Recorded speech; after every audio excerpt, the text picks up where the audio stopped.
प्रिय विद्यार्थियों, आज हम बीए सेकंड सेमेस्टर की थर्ड यूनिट का बड़ा एक इम्पोर्टेंट क्वेश्चन डिस्कस करेंगे।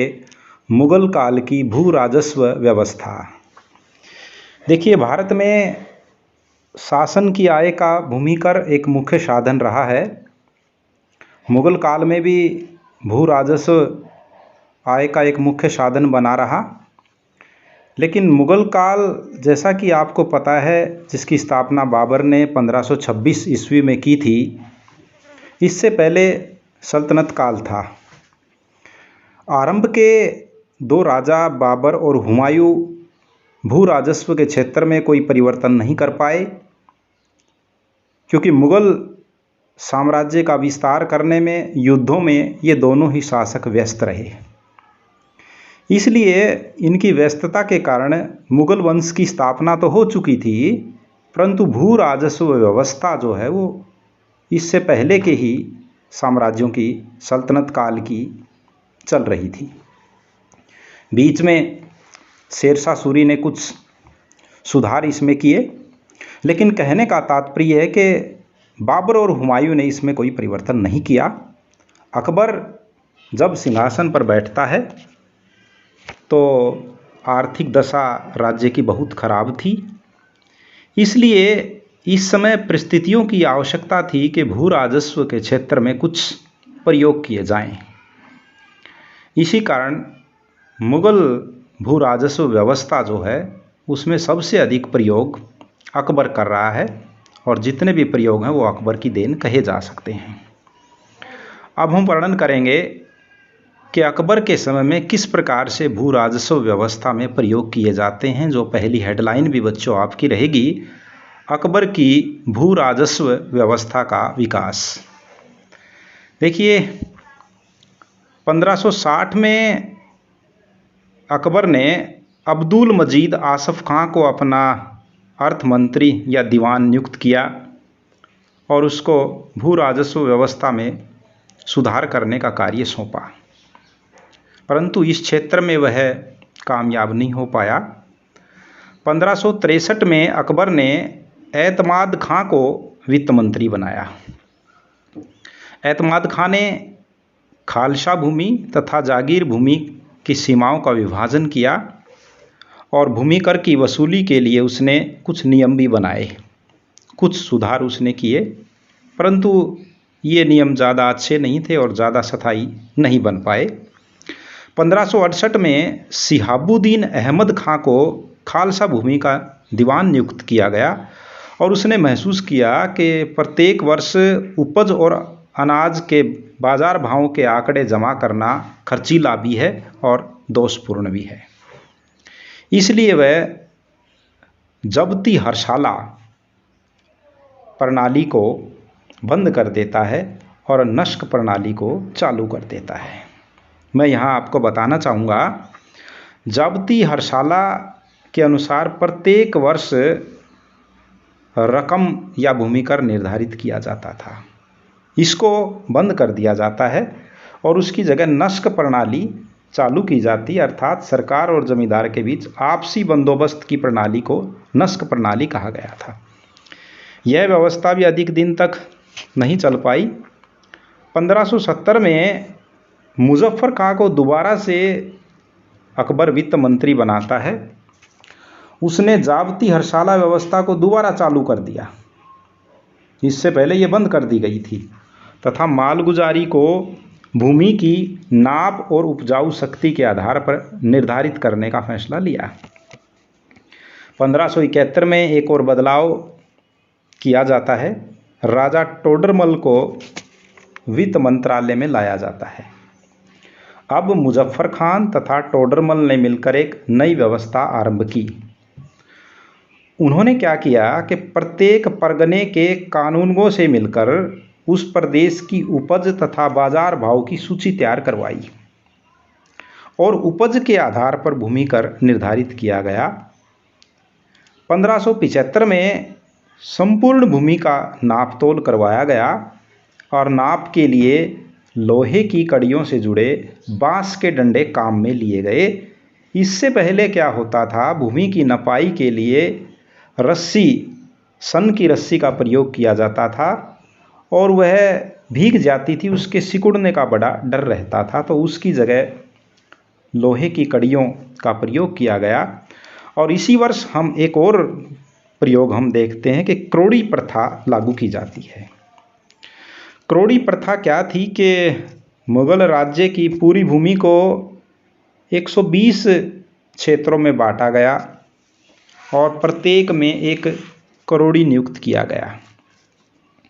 करोड़ी इसको इसलिए कहा जाता है कि ये जितने भी परगने थे 182, इनमें प्रत्येक परगने की आय 1 करोड़ दाम थी, 1 करोड़ दाम।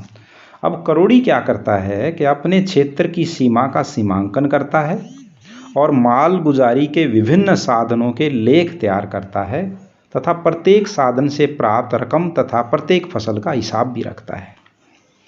करोड़ी के इस कार्य की सहायता के लिए कारकुन तथा खजांची भी नियुक्त किए गए और इस प्रकार से हम देखते हैं कि यह व्यवस्था लगभग 10 वर्ष तक चली रही। करोड़ी व्यवस्था जो है, जो करोड़ी कर रहा था जो कुछ, लेकिन यह भी एक पूर्ण व्यवस्था नहीं थी। कुछ समय के बाद इसमें भी कमियां आ गई। अब 1580 में यानी अकबर ने अपने शासनकाल के 24वें वर्ष में, 1556 में अकबर राजा बनता है और अपने शासनकाल के 24वें वर्ष में भू राजस्व के क्षेत्र में एक बहुत बड़ा निर्णय लिया जाता है। अकबर ने टोडरमल की सहायता से एक नई भू राजस्व व्यवस्था स्थापित की, जिसको भारतीय इतिहास में दहसाला बंदोबस्त, आईने दहसाला, जाबती प्रणाली या राजा टोडरमल का बंदोबस्त आदि कई नामों से जाना जाता है। यह व्यवस्था पूरे राज्य में लागू नहीं थी, ये विशेष रूप से ध्यान रखने की बात है। यह व्यवस्था यानी आईने दहसाला या टोडरमल का बंदोबस्त साम्राज्य के केवल 8 प्रांतों में ही इसको लागू किया गया। ये 8 प्रांत थे: दिल्ली, आगरा, अवध, इलाहाबाद, अजमेर, मालवा, लाहौर और मुल्तान। अब हम चर्चा करेंगे कि आईने दहसाला व्यवस्था थी क्या। देखिए, जैसा कि अभी आपको बताया कि इसको कई नामों से जाना जाता है। इसको जाबती प्रणाली भी कहा जाता है, आईने दहसाला भी कहा जाता है, राजा टोडरमल का बंदोबस्त भी कहा जाता है और दहसाला बंदोबस्त भी कहा जाता है। जब्ती व्यवस्था या भू राजस्व निर्धारण की एक नया प्रयोग था। जब्त शब्द जो है वो जरीब का पर्यायवाची है, जो माप को निर्धारित करता है। और इस पद्धति के अनुसार जो तरीका है भूमि कर का, राजस्व का, उसके ऊपर उस समय के शोधकर्ताओं ने, इतिहासकारों ने अपने अपने विचार प्रस्तुत किए हैं। प्रसिद्ध इतिहासकार आईने दहसाला के बारे में इरफान हबीब लिखते हैं कि इस नई पद्धति का सार यह है कि खेती की श्रेणियां तथा कीमतों के स्तर के बारे में प्रत्येक परगना की 10 वर्षों की स्थिति का पता लगाने के बाद उन्होंने वार्षिक राजस्व के रूप में उसका 10वां भाग निर्धारित किया। इरफान हबीब ऐसा मानते हैं। सतीश चंद्र ये लिखते हैं कि दहसाला व्यवस्था का अर्थ 10 साला बंदोबस्त नहीं, बल्कि विगत 10 वर्षों की औसत पैदावार और कीमतों के आधार पर किया गया बंदोबस्त था। यानी पहले के जो 10 साल हैं उनमें एक बार देख लिया गया कि कितनी पैदावार होती है, उसके बाद औसत रूप से जो है वो भूमि कर निर्धारित किया जाता है। तो इस प्रकार से ये आईने दहसाला निर्धारित किया गया और इस व्यवस्था की कई विशेषताएं थी। सबसे पहली विशेषता है भूमि की पैमाइश। देखिए, आईने दहसाला व्यवस्था जो अभी लागू की गई, इसमें सबसे पहले आपको पता है कि केवल 8 प्रांतों में इसको लागू किया गया था।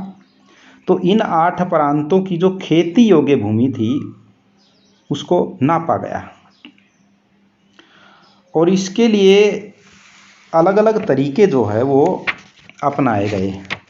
भूमि की पैमाइश करना बहुत ज़रूरी था। और इसमें जो बदलाव किया गया वो ये है कि इससे पहले शेरशाह सूरी की सन की रस्सी की जरीब के स्थान, वो सन की रस्सी का प्रयोग होता था और उसके स्थान पर जो है बांस के डंडों के छल्लों से जुड़वाकर बनाई गई एक जरीब का प्रयोग किया गया। भूमि की पैमाइश का तरीका मैं बता रहा हूँ, इससे पहले सन की रस्सी का प्रयोग हो रहा था। और नापने के लिए सिकंदरी गज के स्थान पर अकबरी गज का प्रयोग किया गया जो 41 अंगुल का था। खेत को बीघों के हिसाब से नापा गया और इस प्रकार प्रत्येक गांव, प्रत्येक परगना तथा प्रत्येक काश्तकार के अधीन खेती योग्य भूमि को नापकर निर्धारित किया गया। तो पहली विशेषता भूमि की पैमाइश इसमें करवाई जाती है। दूसरा इसमें जो बदलाव किया गया वो ये है, भूमि का वर्गीकरण किया जाता है। देखिए, आईने दहसाला व्यवस्था के अनुसार खेती योग्य भूमि की पैमाइश करवाई गई और साथ साथ भूमि का वर्गीकरण भी किया गया। भूमि का वर्गीकरण 4 आधार पर किया गया। पहले प्रकार की भूमि थी पोलज, यह सबसे उपजाऊ जमीन थी और इस पर प्रत्येक साल जो है वो फसल होती थी, इसको कभी खाली नहीं छोड़ा जाता था।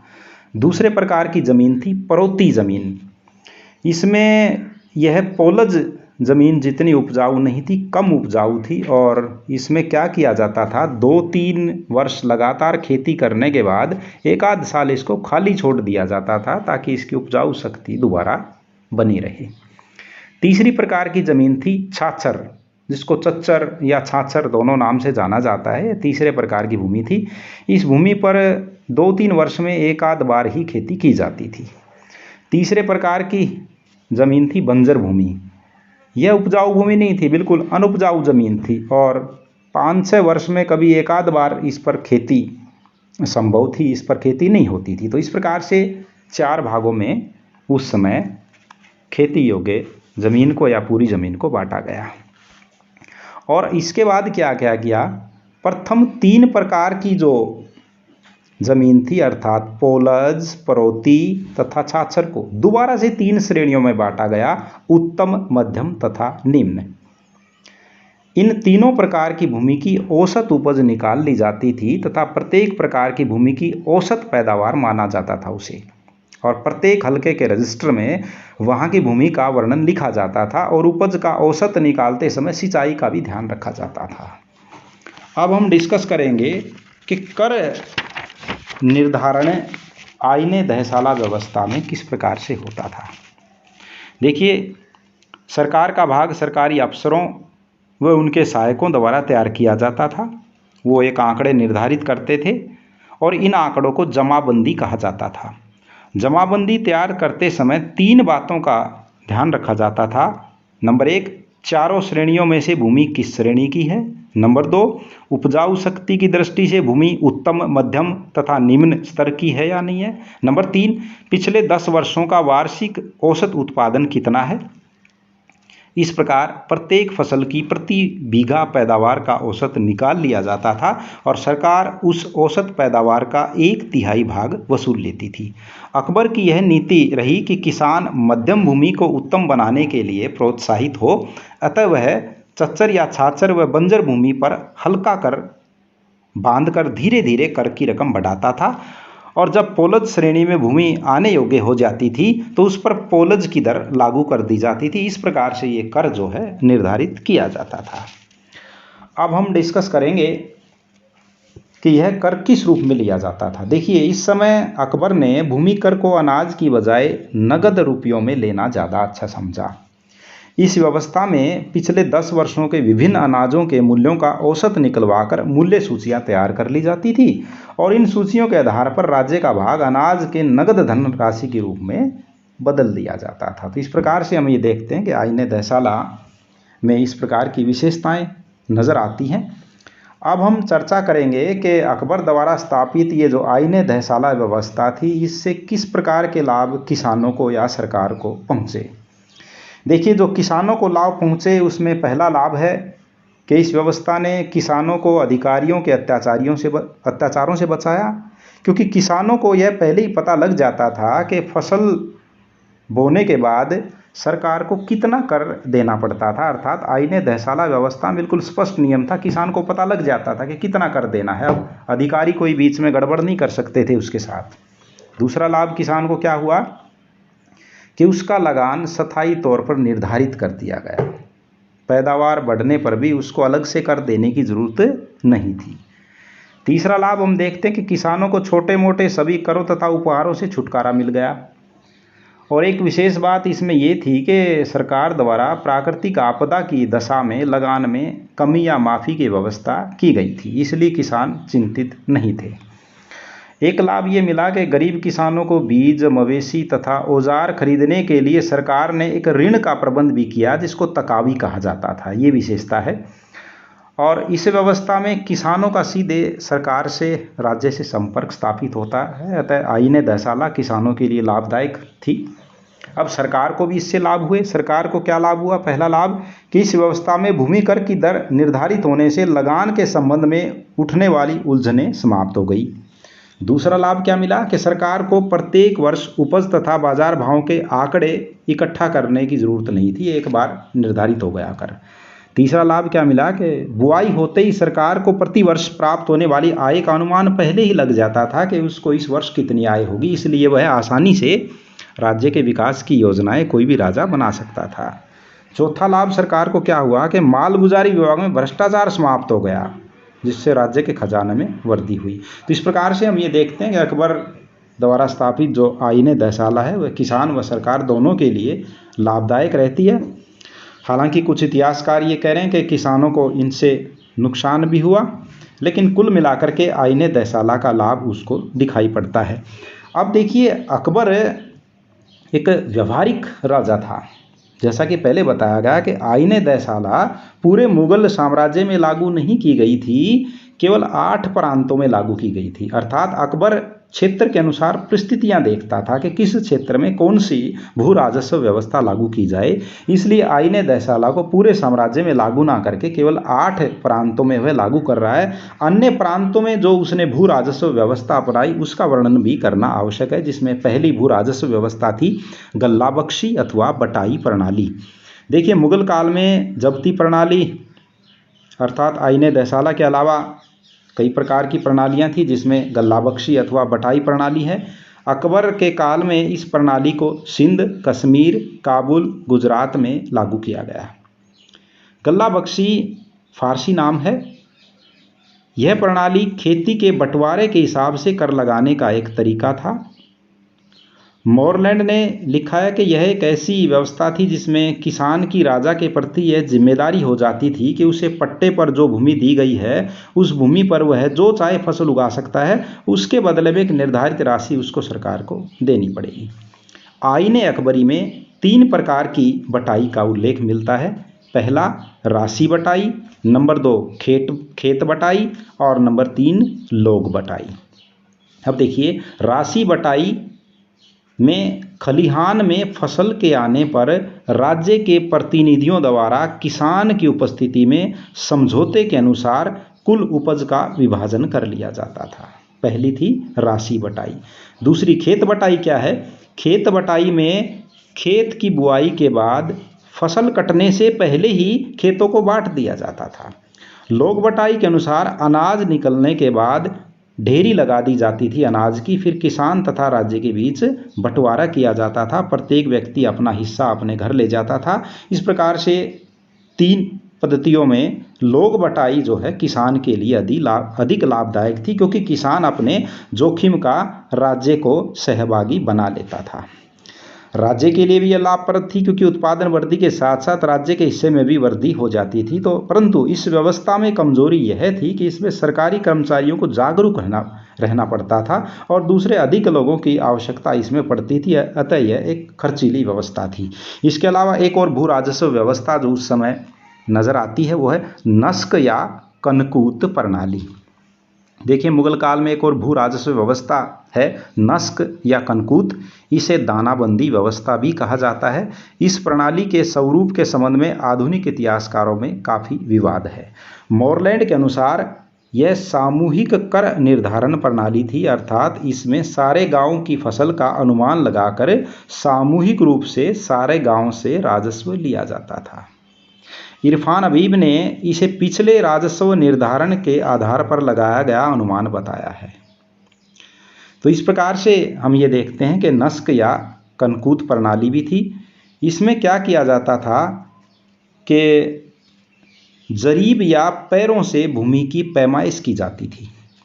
इसके बाद प्रति इकाई फसल के उत्पादन का निर्धारण अर्थात फसल दर निर्धारित की जाती थी और उसे संपूर्ण कृषि क्षेत्रों में लागू किया जाता था। इस भू राजस्व व्यवस्था की विशेषता यह थी कि प्रारंभिक रूप में भू राजस्व का निर्धारण नकदी में न करके वस्तु के रूप में किया जाता था। इस तरह उत्पादित फसल बाजार दर पर निर्धारण करने के पश्चात किसान के हिस्से को अलग कर दिया जाता था तथा बचा हुआ भाग जो राज्य का हिस्सा होता था उसे बाजार दरों के आधार पर नकदी में बदल दिया जाता था। विद्वानों का मानना है कि यह व्यवस्था फसल के वास्तविक उत्पादन पर आधारित होने के कारण बटाई व्यवस्था से मिलती जुलती थी, इसलिए कम खर्चीली थी। इस प्रणाली का प्रचलन बंगाल, उड़ीसा तथा बरार में था। ये विशेष रूप से ध्यान रखने की बात है। तो ये व्यवस्थाएं हमने डिस्कस की, आईने दहसाला, उसके बाद बटाई प्रणाली, उसके बाद नस्क या कनकूत प्रणाली। अब हम चर्चा करेंगे कि अकबर के बाद भू राजस्व व्यवस्था में किस प्रकार के बदलाव होते हैं। देखिए, अकबर द्वारा स्थापित भू राजस्व व्यवस्था में कई प्रकार के बदलाव नजर आते हैं। अकबर के उत्तराधिकारी जहांगीर ने दहसाला व्यवस्था को मौलिक रूप से अपना लिया, परंतु उसने शासन में ढिलाई के कारण यह व्यवस्था भी कमजोर हो गई। जहांगीर ने बंगाल तथा गुजरात में इस व्यवस्था को लागू करने का प्रयास किया, परंतु उसको अधिक सफलता नहीं मिल पाई। इसके बाद शाहजहाँ के शासनकाल में भी इस व्यवस्था में गिरावट आती है। जागीरदारों की संख्या तथा अधिकारों में वृद्धि हो जाती है और शाहजहाँ ने अपने साम्राज्य की 70% भूमि जागीरदारों को दे दी थी। इस प्रकार राज्यों का किसानों से सीधा संपर्क स्थापित हो जाता है और लगान वसूली के लिए इजारादारों की जो नियुक्ति की जाती है वो किसानों पर अत्याचार करते हैं। तो इस प्रकार से शाहजहाँ के शासनकाल में इस व्यवस्था में पूरी तरह से गिरावट आ रही है। औरंगजेब के शासनकाल में तो और भी ज़्यादा गिरावट आ रही है। हालांकि उसने सुधार करने का प्रयास किया और उसने गुजरात के दीवान मोहम्मद हाशिम तथा सारिक दास किरोड़ी को आदेश दिया और कहा कि जो कोई भी बंजर भूमि को कृषि बना देगा उसको भूमि का मालिक बना दिया जाएगा। इस प्रकार से धीरे धीरे व्यवस्था कमज़ोर होती जाती है और उत्तरकालीन मुगल सम्राट यानी औरंगजेब के बाद जो राजा बने उस दौरान तो यह लगान व्यवस्था पूरी तरह से लड़खड़ा गई और पूरी तरह से ठेकेदारी प्रथा आ गई। भूमि को ठेकेदारों को दिया जाने लगा और ये ठेकेदार बहुत अधिक लगान वसूल करते थे और इस प्रकार से किसानों का शोषण हो रहा है। तो हम ये देखते हैं कि अकबर के समय में जो आईने दहसाला थी, उसके बाद धीरे धीरे जो अन्य भू राजस्व व्यवस्था थी वो अकबर के उत्तराधिकारियों के समय में वो उस रूप में नहीं चल पाई और धीरे धीरे कमज़ोर हो गई। धीरे धीरे आर्थिक संकट पैदा हो गया।